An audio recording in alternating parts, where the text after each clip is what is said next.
시청자 여러분 안녕하십니까? 김동수입니다. 역시 이 시간에도 양도소득세 실수 사례 시간입니다. 10번째 시간이 되겠네요. 자, 먼저 오피스텔을 주거용으로 사용한 후에 바로 양도하여 1세대 1주택 비과세를 적용받지 못한 사례가 되겠습니다. 실수 사례 하나 소개하겠습니다. 2018년도에요. 오피스텔을 취득했습니다. 그런데 4억 주고 취득했는데 업무용으로 사용하고 있죠? 그러면 주택이 아니죠. 그런데 한 5년간 사용하다가 주거용으로 사용했습니다. 그러니까 업무용에서 주거용으로 바꿨다는 것이죠. 용도 변경했다는 겁니다. 그러면 주거용으로 사용했으면 여기에다가 전입신고를 할 거 아니겠습니까? 이제 사무실에서 업무용에서 주거용으로 사용했으니까. 그러면 주택이에요. 그러면 주택이라는 거예요. 그런데 이 사람은 그 다음에 2024년 2월에 그 다음에 오피스텔을 양도했어요. 8억 원에. 자, 그런데 이때 이 사람은 주거용으로 2년 미만을 사용했어요. 주거용으로 오피스텔을 주거용으로 사용하고 2년 이상 주거용으로 사용했다면 당연히 비과세가 될 수 있죠. 그런데 2년 미만을 주거용으로 사용하다가 양도했다는 거죠. 그러면 양도소득세가 과세된다는 겁니다. 그리고 전체 보유기간은 6년을 보유했습니다. 자, 볼까요? 김호평 씨는 2018년 2월에 오피스텔을 4억 원에 취득했죠? 그리고 업무용으로 사용하다가 2023년 2월에 주거용으로 사용한 후에 그 다음에 2월에 해당 오피스텔을 8억 원에 양도하였다. 자, 그런데 이 사람은 오피스텔 외에 다른 주택이 없어요. 그러면 이거 하나란 얘기 아니겠어요? 그런데 김호평 씨는 양도 시점에 오피스텔을 주거용으로 사용하였으므로 1세대 1주택 비과세를 적용하여 신고하였으나 주거용으로 사용한 날로부터 2년이 지나기 전에 양도하였기 때문에 비과세를 적용을 받지 못했어요. 여러분, 오피스텔 업무용으로 사용하다가 용도 변경해서 주거용으로 전용했어요. 그러면 주거용으로 2년 이상 주택으로 거주하고 보유하면은 비과세가 되는데 지금 주거용으로 사용한 지 2년 미만이에요. 주택은 2년 이상 보유하고 양도하면 비과세가 되잖아요. 그러면 이분이 오피스텔을 2년 이상 주택으로 사용했다면 비과세가 적용이 되는데 비과세 적용이 안 되기 때문에 제가 세금을 계산하니까 1억 1,300만 원이 나오더라고요. 한번 해볼까요? 실제 양도가액은 8억입니다. 취득가액은 4억이죠? 그러면 뭐 자본적 지출 직접 양도 비용 말고요. 그냥 순수하게 양도 차익은 4억 원이 생겼습니다. 그런데 장기 보유 특별공제는 6년을 보유했어요. 6년. 그러면 1년에 얼마입니까? 1년에 2%씩 공제하니까 6년이니까 12%를 공제합니다. 예, 12%. 자, 그러면 여기에 곱하기 12%를 하게 되는 겁니다. 6년이니까 12%. 12%면은 0.1가 되겠죠? 그러면 4,800만 원 나와요. 그러면 양도 차익에서 장기 보유 특별공제를 빼니까 양도소득 금액이 3억 5,200입니다. 여기에서 양도소득 기본공제 250만 원을 차감하게 되면은 양도소득 과표가 3억 4,950만 원입니다. 그런데 여러분, 과표가 3억 원 초과 5억 원 이하일 때는 세율이 40%입니다. 그리고 누진공제 2,594만 원을 빼니까 납부할 세금은 얼마입니까? 1억 1,386만 원이 세금입니다. 그러니까 주거용으로 용도 변경했다면 2년을 채워야지요. 2년이 안 됐기 때문에 이 사람은 세금을 내게 된다는 겁니다. 보실까요? 원래는 오피스텔은 업무용이었죠. 주택이 아닌 건물을 주거용으로 사용한 경우에는 사실상 주거용으로 사용한 날로부터 주택 보유기간을 계산해서 1세대 1주택 비과세 특례를 판단한다. 사실상 주거용으로 사용한 날입니다. 따라서 김호평 씨는 해당 오피스텔을 주거용으로 사용한 날로부터 2년이 지나기 전에 2년 이상이 돼야 되는데 2년이 되기 전에 양도했기 때문에 보유 요건 2년 이상을 충족하지 못했기 때문에 비과세를 적용받을 수 없다. 즉 적용받을 수 없다. 비과세 배제가 되겠죠. 비과세 배제라는 건 뭐예요? 과세하겠다 이런 얘기죠. 자, 주택이 아닌 건물을 사실상 주거용으로 사용하고 있는 경우는 1세대 1주택 비과세를 적용받기 위해서는 해당 건물을 양도하기 전에 주택으로 사용한 날로부터 양도일까지 기간이 몇 년이요? 2년 이상인지를 확인해야 된다. 자, 주거용이 아니었었는데 주거용으로 전용했다면 그 주택으로 주거용으로 사용하는 기간이 2년 이상인지를 반드시 확인하고 양도해야 한다. 그러니까 여러분들이 주택이 됐든 어떤 것든 양도할 때는 정확한 진단을 하고 양도해라. 보시죠.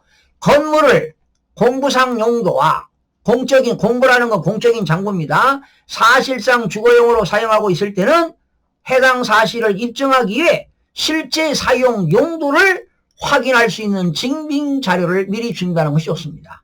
예를 들어서 여러분 오피스텔에서 주거용으로 한다면 당연히 전입신고해야 되겠죠. 확정일자도 받고 그렇죠? 전입신고하고 또 입주자 카드 매일매일 거기서 주거 목적이니까 차 입고 출고할 때 입주자 카드 내부 사진 또 관리비 내역 아무래도 업무용으로 쓰는 거하고 주거용으로 쓰는 수도요금하고 전기료가 달라질 겁니다. 자, 해석 사례 한번 살펴볼까요, 여러분? 매매 특약, 특별한 약정에 따라 주택을 상가로 용도 변경했습니다. 주택인데요, 주택을 상가로 용도 변경하는 경우 양도물권 판정입니다. 잘 보실까요? 주택에 대한 매매 계약을 체결했습니다. 그런데 그 특약에 따라 잔금을 청산하기 전에 뭘로?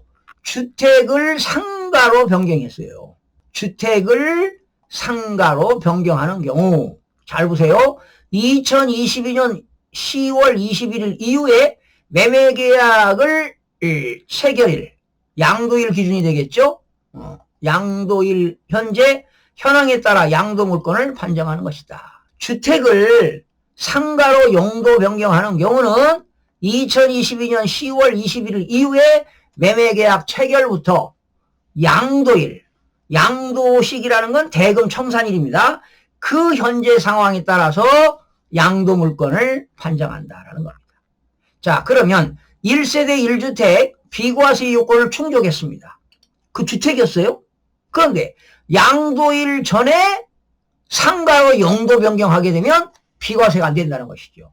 내가 1세대 1주택 2년 보유하고 2년 거주하고 비과세 요건을 충족했는데 그 주택을 용도 변경해서 상가로 바꿨어요. 그런데 양도 시점에 상가면은 주택이 아니니까 비과세를 적용받지 못한다는 것입니다. 사례입니다. 처음에는 주택이었어요. 근데 이걸 주택이 아닌 걸로 쓰다가 다시 주택으로 사용하는 경우는 어떻게 되느냐? 이때 보유기간과 거주기간은 어떻게 판단하느냐 하는 것입니다. 다시요. 주택으로 사용하다가 주택이 아닌 것으로 사용했다가 다시 주택으로 사용하는 경우도 있을 수 있잖아요. 그러면 어떻게 되느냐? 1세대 1주택 비과세와 관련하여 주택의 용도로 변경하여 사용하다가 다시 이것을 주택으로 용도 변경하여 양도하는 경우 당해 주택의 보유기간과 거주기간은 어떻게 할 거냐? 그 건물의 취득일로부터 산날로부터 양도일까지의 기간 중에 주택으로 사용하는 기간을 통산한다. 주택으로 사용한 기간을 통산한다 이런 얘기입니다. 주택으로 사용한 기간.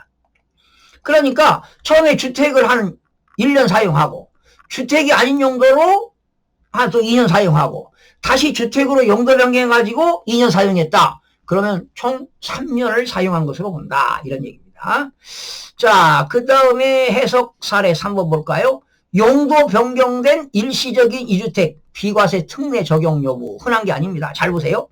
1세대 1주택인 자가 소유하던 상가를 1주택을 가진 사람이 상가를 용도 변경하여 주택으로 사용할 때는 주택으로 용도 변경할 때 다른 주택을 취득하는 것으로 보아 일시적인 1세대 2주택 특례를 적용한다. 자, 다시 설명합니다. 제가 1주택을 가지고 있어요. 그런데 상가를 주택으로 사용했어요. 그렇다면 일시적인 1세대 2주택으로 본다는 겁니다. 그러면 내가 1주택을 가지고 있다가 상가를 주택으로 용도 변경했어요? 그러면 이건 종전주택이고 이건 새로운 주택이니까 신주택을 취득한 날로부터 종전주택을 3년 이내에 양도하면 일시적인 1세대 2주택으로 비과세를 적용한다는 것입니다. 자, 다양하죠, 여러분?